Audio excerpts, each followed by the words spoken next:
Happy September. Welcome to stage six of Project Attitude. Yeah. And today, before I can do anything else, I have to wire that little guy right there. Stick around and I'll tell you exactly what it is and why we need it and why I'm doing it in September.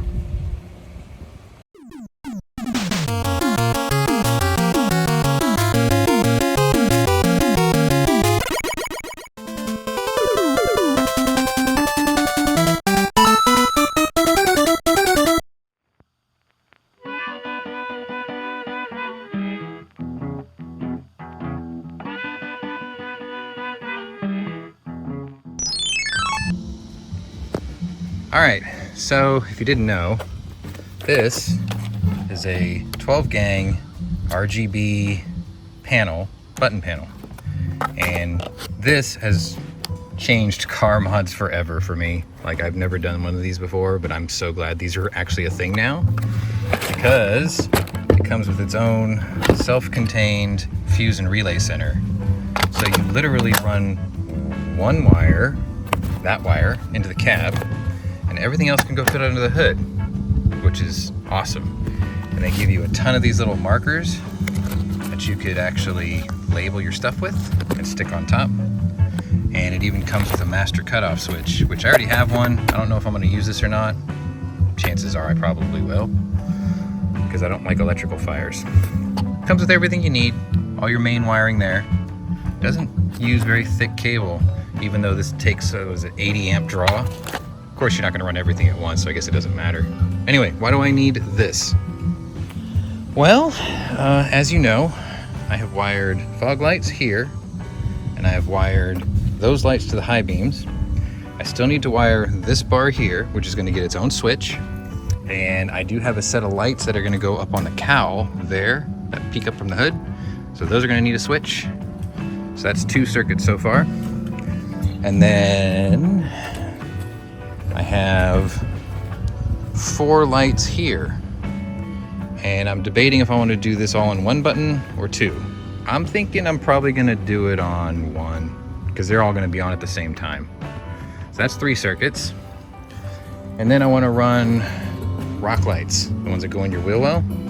Some people used to call it underglow, but what I'm going to use it for is field repairs, because sometimes you can't see what you're working on without a bunch of flashlights. It'd be nice to have one just built into the wheel well. Push a button, light up that wheel. So the debate there is, do I do each one individually, or do I do front ones, rear ones? Which I'm thinking I'm probably just gonna do front ones, rear ones. So that's 5 circuits total. And that leaves me with 7 extras for other activities and shenanigans, which I haven't figured out yet. At least I don't remember them yet. But for now, 5 circuits are going to be wired. And once this is in the car, it doesn't matter, because that'll just go into there. But I really like this idea because they're all individually fused. The relays are built right in. You just run 1 wire to here for this panel here, and that's it. Power here, ground here, that's it. So the first thing I got to do is make a hole that I can get through the firewall with for this wire. Doesn't need to be very big. And on a 4th gen RAM, the simplest way to do it is you remove this little guy, which is right down there. And that is your clutch block off plate, because I have an automatic. So what I'm gonna do is I'm gonna drill a tiny little hole right through the middle of this, and then run that little skinny wire through it into the cab. That is the only wire that has to go in the cab, which is fantastic. This is the fuse panel that clips on behind the battery.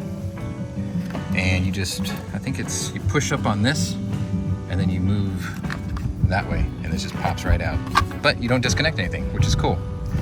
And then where I'm gonna put that relay station, I think, is gonna be right there, right behind here. And I'll just move this up to here. I'll just poke a hole here and move that harness up. That way I can mount that panel on this, because 4th gen RAMs really don't have a lot of space for extra stuff. That's a real pain in the ass. You would think something that holds a Cummins engine and 2 batteries could have more room. because I got a pasta diesel. And look, there's not even room for a second battery over there. What the hell? So my battery cutoff switch for my winch went here. The insane diesel oil kit that I want to get, I think has to go somewhere here also. Like, we'll burn that bridge once we get there. But I am going to do that upgrade for sure. What else do I got going on? One of these days, if Amazon ever ships the damn thing, I need to replace a 3-way heater valve, which I can't remember where it is now. I'm sure it's over here somewhere. That's another video. Anyway, let me start figuring out how to mount all this stuff because, oh yeah, one other thing. This kit, it comes with all the mounting brackets too, which is really nice. I mean, this is a very, very comprehensive kit. It comes with everything you're gonna need to get started. There's all the bracketry's down there. So let me start mapping this out. Maybe I'll take a couple of still shots. Essentially what I wanna do is I wanna wire the panels today for sure. And if I have any motivation left, maybe we'll wire that switch up just to get proof of concept going. So sit tight and let me get to work and we'll figure all this out. Oh, one last thing. That switch panel, the only place I can think of to install it is, I'm gonna get a copyright strike for this video, I can tell already. Shut up. Okay, I'm thinking I'm gonna mount the panel here. If not, if it'll fit in there, maybe, because I never use this anyway. So I'm gonna finagle with it and then you'll see how I did it when I get to that point. Again, we'll burn that bridge after we cross it. See you in a bit. A few moments later. Okay, things have escalated quickly, as you can see. This is the center console removed. It's actually very easy. There's one screw here, and there's 2 screws here. These are Phillips. This is a 9/32 gold colored nut. What I decided to do was take the console out because I never use this space here. I just kind of clip my phone charger here. So what I'm gonna do is I'm gonna mount this joker in here, like this. So to do that, I had to take the console out, and then I'm gonna affix this bracket to the back of this control, and then put the hole there and there, and that's where my panel will sit. And it'll rest right underneath all these controls here. So it'll even be out of the way. Actually, it'll be a little bit proud, it'll be a little more forward out because you still have that cubby that goes underneath this console. So let me do that, and then for the relay station, let me move this real quick. I had decided, because I have no room anywhere, that I'm probably gonna mount it right there on the cowl. Like this, oops, sorry, like this on the cowl next to the brake booster. So that way I can access the wiring on both sides, on both sides. I can run it through the factory loom over there when I need to run for the cowl light that way.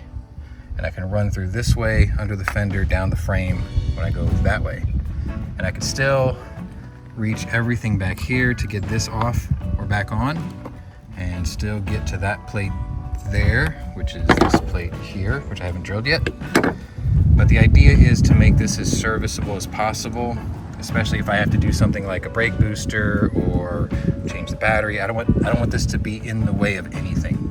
So because we're so limited on space, I think it's going to be bolted right here. I'm going to drill a hole right through the cowl up here and over here, and then just run a nut underneath and a bolt through the top. That's my theory, at least. We'll see how that goes. If I can get that to clamp right there, then I can mount the box right here on these upper holes here. It's actually no, on these upper slots here, so it'll be slid all the way over, so it doesn't interfere with the bottle. As you can see, it doesn't touch the bottle yet.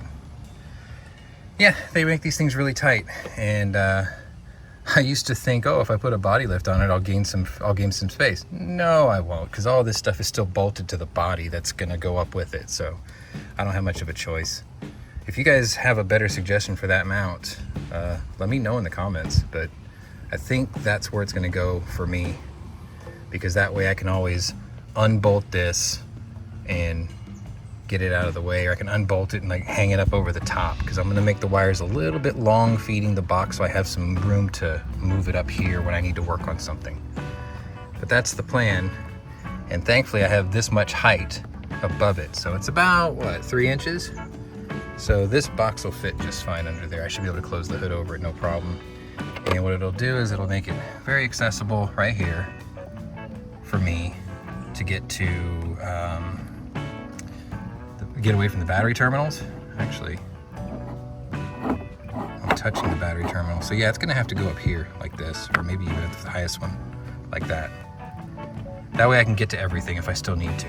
And then the battery cables for this box are very short. Ground there, hot there. So that's my theory. But by the time I get all this done, this may be a part 6, and then the other one might be a part 6.5, because it's starting to get hot. It's late, it's mid-September and it's still in the 90s, whatever. Texas things, right? Anyway, let me try to figure out to get that switch panel mounted, firewall punched through, and put all this crap back together and start working on this mount here. Then we'll see where life takes us.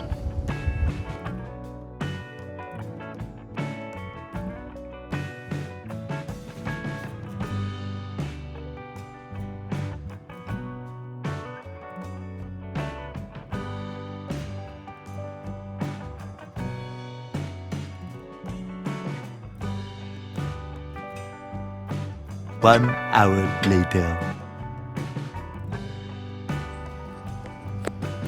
Okay, so panel in, nice and solid too.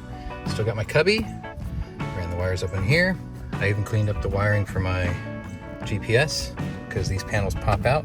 So I ran it underneath the dash, and then I'll kind of tuck it up in here later on. But now at least that's now and out of the way. Poked a hole down there to let the wires for this pass through, and this, because this is actually what powers that. I'm sure I could have just plugged it into here somewhere, and I may still do that someday, but that would require me to run that power wire all the way to the fuse panel up front. I don't know if I want to do that. I could. I mean, the firewall hole is big enough. Let me show you the firewall hole. So I ran the wires underneath here, and they go up underneath the pedal monster there, and right out that hole there. So what I did was I wanted it not to bind on anything, so I ended up wrapping it around the steering column up here where it doesn't move. And then maybe I'll run a zip tie or two just so it doesn't walk. And it goes right out that hole, which I will put a dollop of silicone on to seal back up. And comes out there at that plate. I don't know if that's showing. Yeah, right there, that plate there. That's the clutch pass-through. And then I've got this much wire left over, as you can see. So I'll be able to loom it off and tuck it up behind there, because I'm going to mount the box right here. Or at least that's the theory. I'm going to put the rest of this part of the car back together and then start plotting my vengeance here. Hopefully that all goes well. If not, it's going to be a lot of profanity. But at least the interior portion of this job is through, which is great. See you in a bit.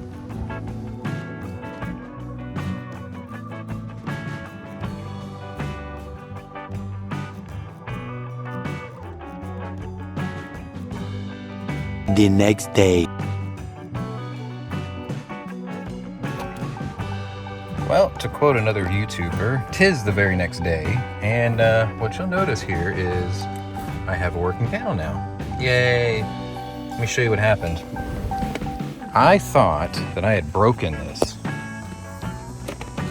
but I looked everywhere, and that piece was never there, and that's the master cutoff switch.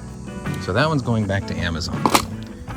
They did overnight me a replacement, which is there, and as you can see, power light works now. And somehow, when I plugged it all back together, it still didn't light up because I forgot to set the breaker. So now we have power, now we've got a panel. One thing you'll notice is I flipped it upside down because I wanted to use that cutoff there, that opening, to hook underneath here and then get this back into place.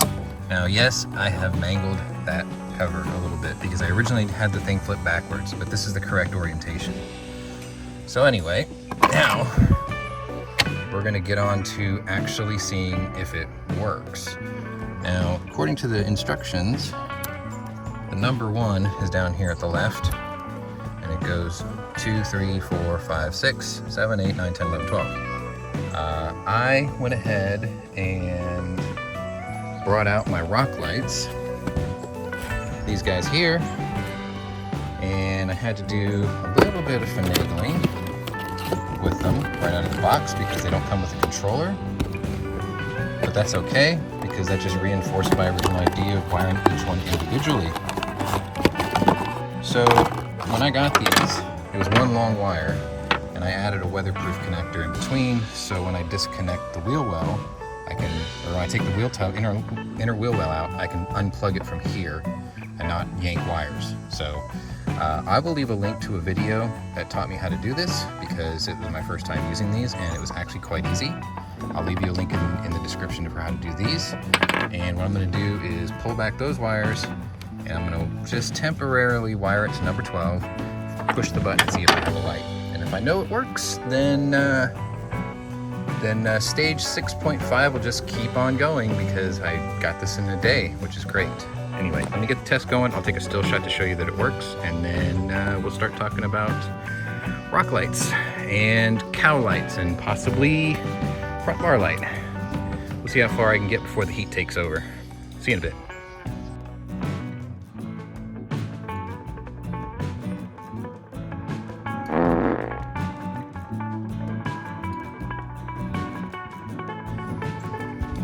Okay, proof of concept works. All right, so I got the order wrong.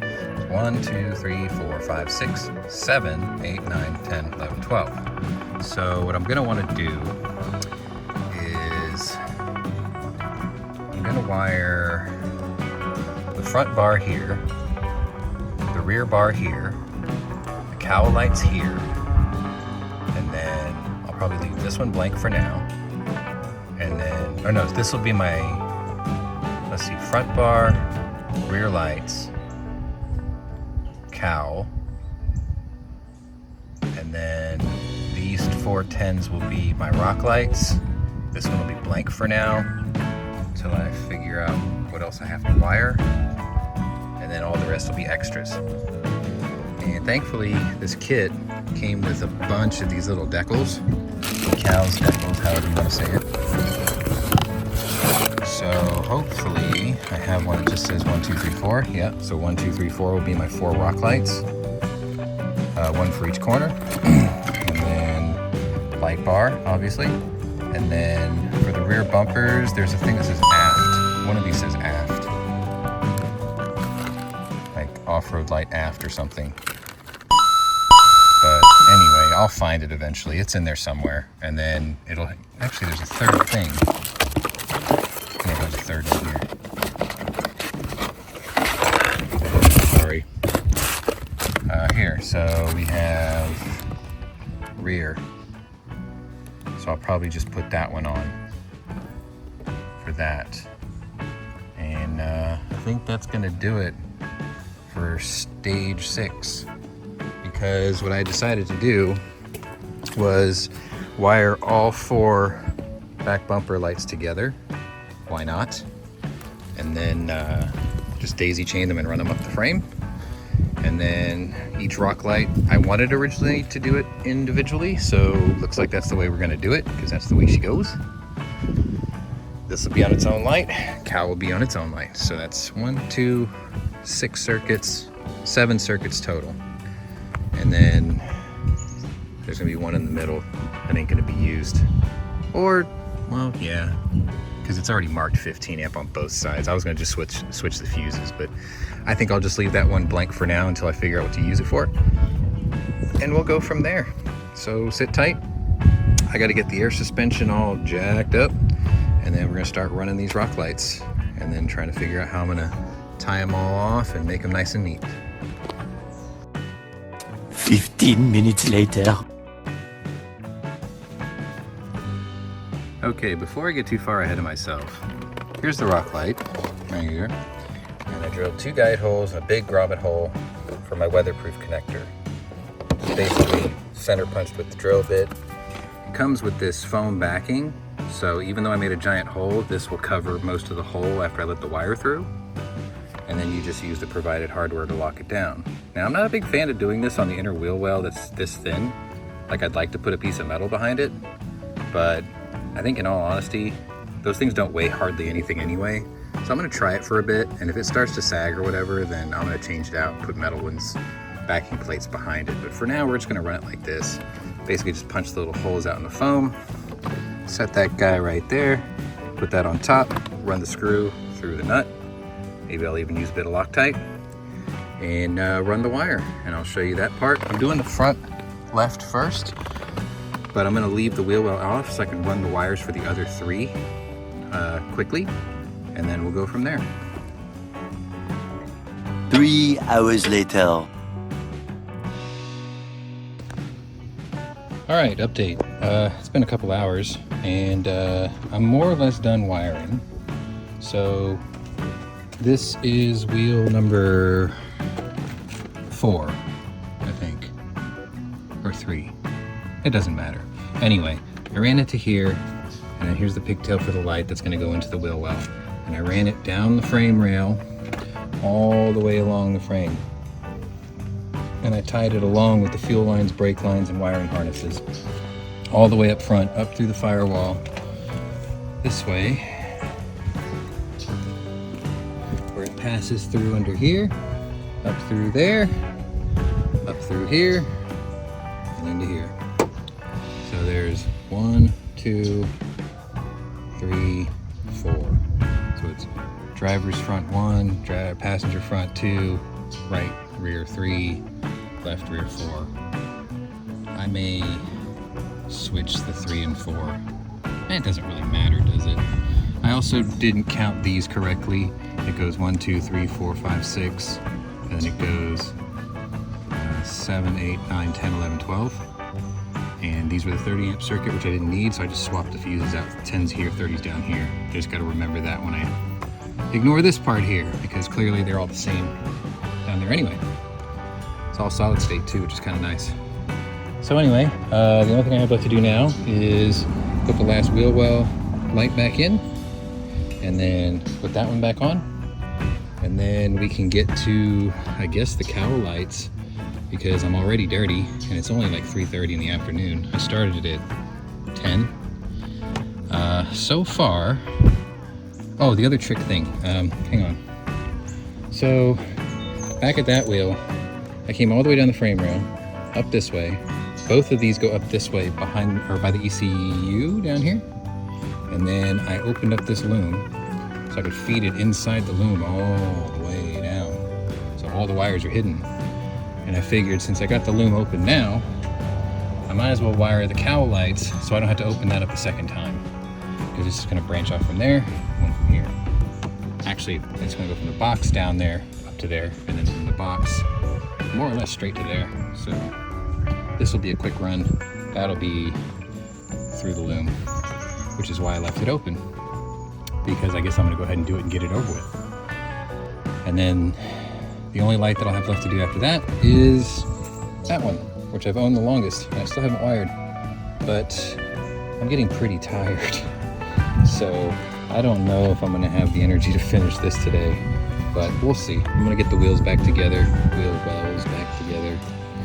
And I can't test all the lights until I put everything back on. So I think the next phase you're gonna see me do is the cowl lights. And I'll show you a trick on how to keep your hood aligned. It's pretty basic actually, but you'll see, it'll make sense. Anyway, we'll see in a bit. More moments later. All right, wheel wells are all back together. Not too bad. Next, cowl light brackets.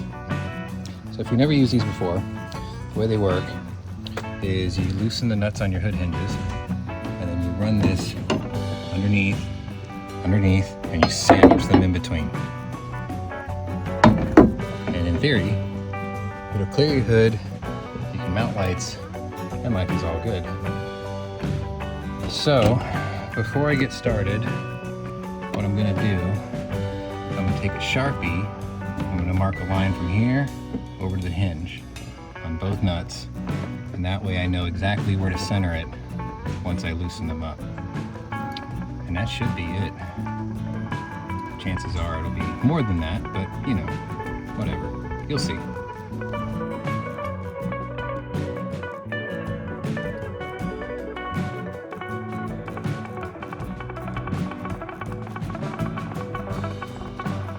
Lights in.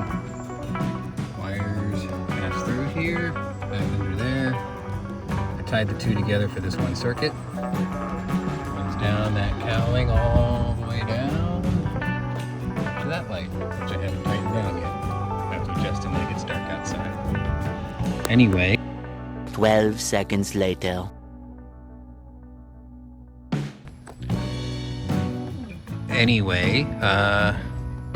I guess there's enough time left in the day. Maybe I'll tackle this.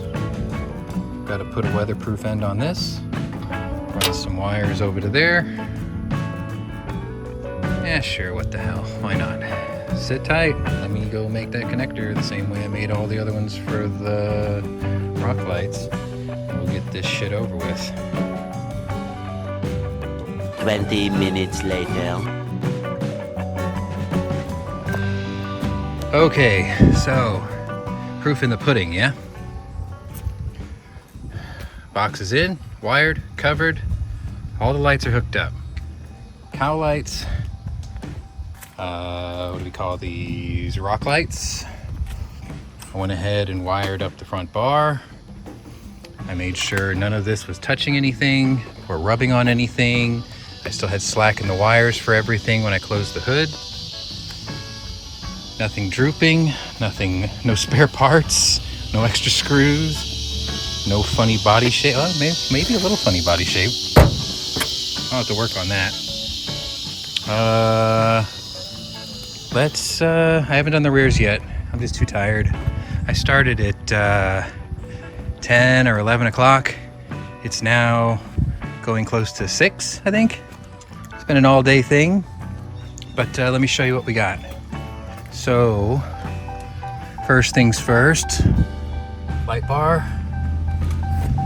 Let's come out here. Obviously it's bright outside still, but you can tell if it's working or not. See, light bar. Gonna have to adjust that. And then cowl lights. Cowl lights, over there, over there. This one's kind of tightened down, but the other one I got to adjust.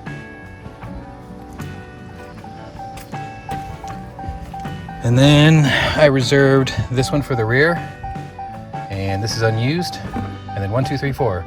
So each individual wheel is its own number. So driver's front, passenger rear, driver rear. 1, 2, 3, 4, right? Come over here. I got rock lights. It's number 1. Number 4.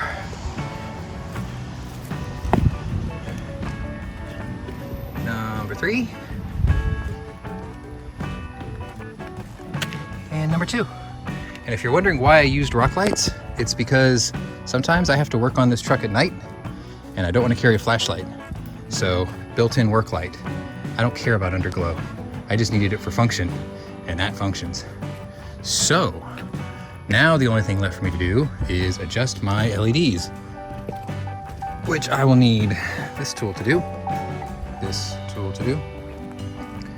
But we are completely done under the hood. I can finally close this, make sure nothing pinches. I'm watching wires over there and over there, and see how my hood alignment came out.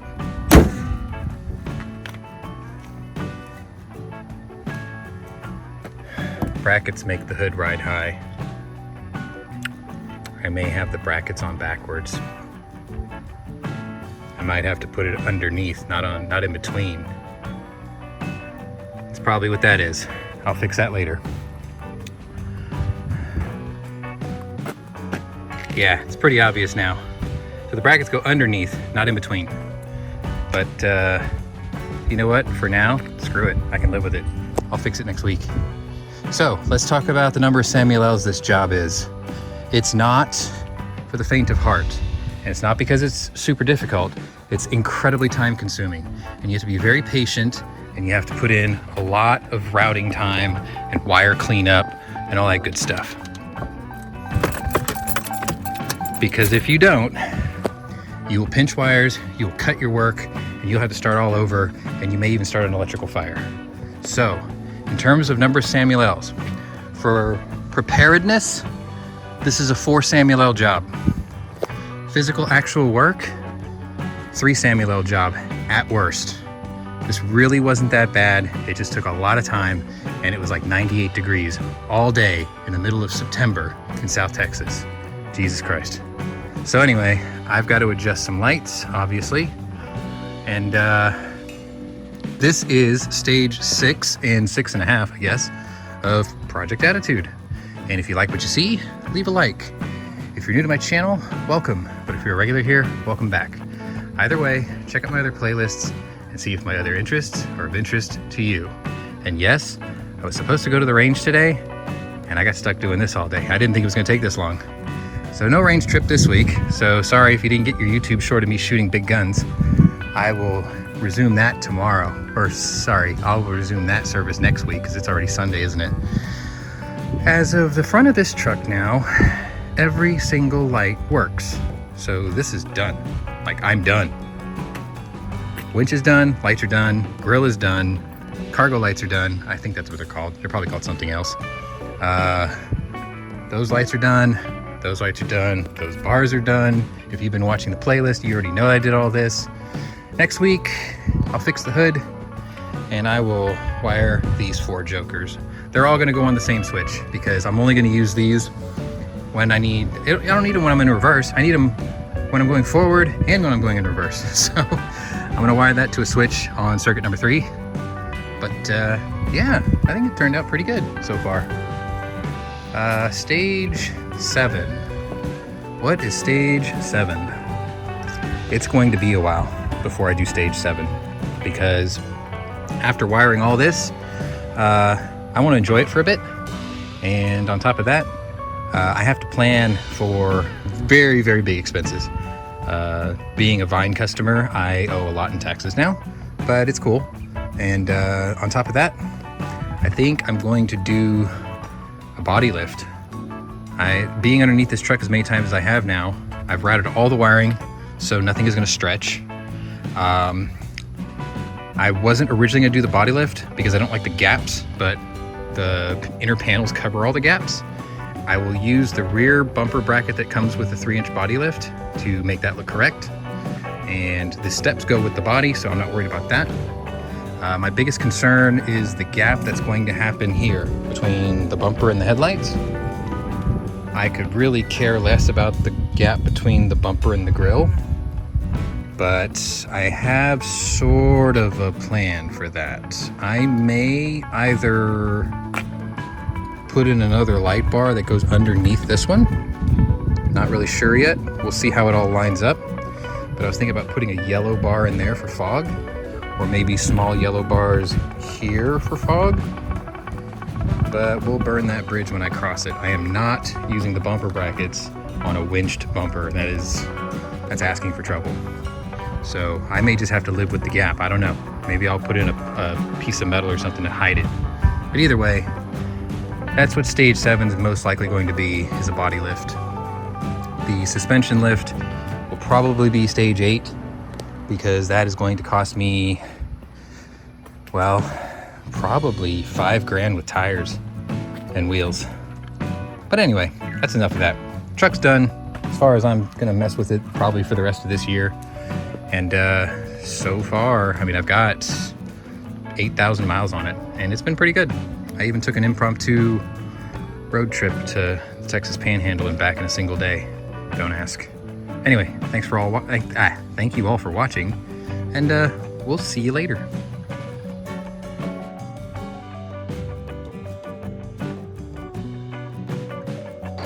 Well, the boy does have good hands.